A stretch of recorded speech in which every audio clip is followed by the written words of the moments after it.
వారికుంటపాడు మండలం కణియంపాడు గ్రామం ప్రభుత్వంలో అభివృద్ధి జరగలేదని గ్రామ ప్రజలు పిల్లలు వాపోతున్నారు. గ్రామంలో ఎక్కడ చూసినా మురిగుంటలు మరియు విద్యుత్ మోటార్ల కిందనే ఉన్న పట్టించుకున్న దాఖలాలు లేవని వారు ఆవేదన వ్యక్తం చేశారు. పశువులు తిరిగే ప్రదేశంలో పడి ఉన్న మోటార్ బోర్డు దీని వలన ఎవరికి ఏం జరుగుతుందో అర్థం కాని పరిస్థితి. సరైన సైడ్ కాలువలు లేక రోడ్ల మీదే చెరువుల్లా పారుతున్న మురికి నీరు రోడ్ల మీద నడవడానికి కూడా వీలులేని పరిస్థితి. ఎన్నిసార్లు పంచాయతీ వారికి చెప్పినా పట్టించుకోవడం లేదని గ్రామస్తులు ఆరోపించారు. ఓపెన్ ప్లేసుల్లో కరెంటు మీటర్లు పడిపోయినా కూడా ఎవరు పట్టించుకొని అధికారులు, పంచాయతీ అధికారులు కానీ పంచాయతీ సర్పంచులు కానీ ఎవరు పట్టించుకొని ఈ విధంగా ఉంది. జగనన్న పరిపాలన మరింత దారుణంగా ఉంది.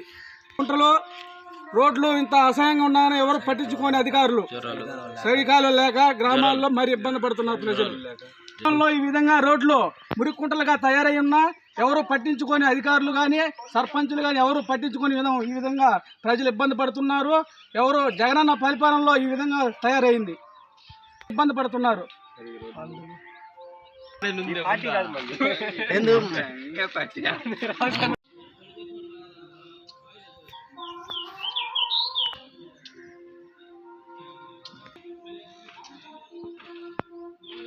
రోడ్లలో మొత్తం విద్యుత్ కింద పడిపోయి షాకుకు గురి అవుతున్నారు. ఇదిగో సైడ్ కాలువ లేక ఇదిగో రోడ్లన్నీ జనమయం అయిపోతున్నాయి. చూడండి మీరే, జగనన్న అని అందరు అంటున్నారు కదా, ఇవన్నీ చూడండి మీరే చూసి చేయండి. వాళ్ళని చూడండి ఒకసారి. కరెంటు విద్యుత్ మోటార్ చెడిపోయి ఇప్పుడు వరకు ఎవరు పట్టించుకునే నాదులు లేడు.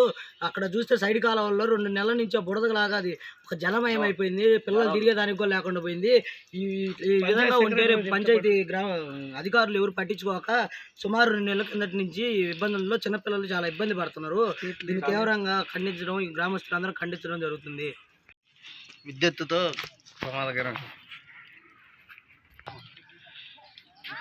ఇదిగో జగనన్న పాలన చూడండి.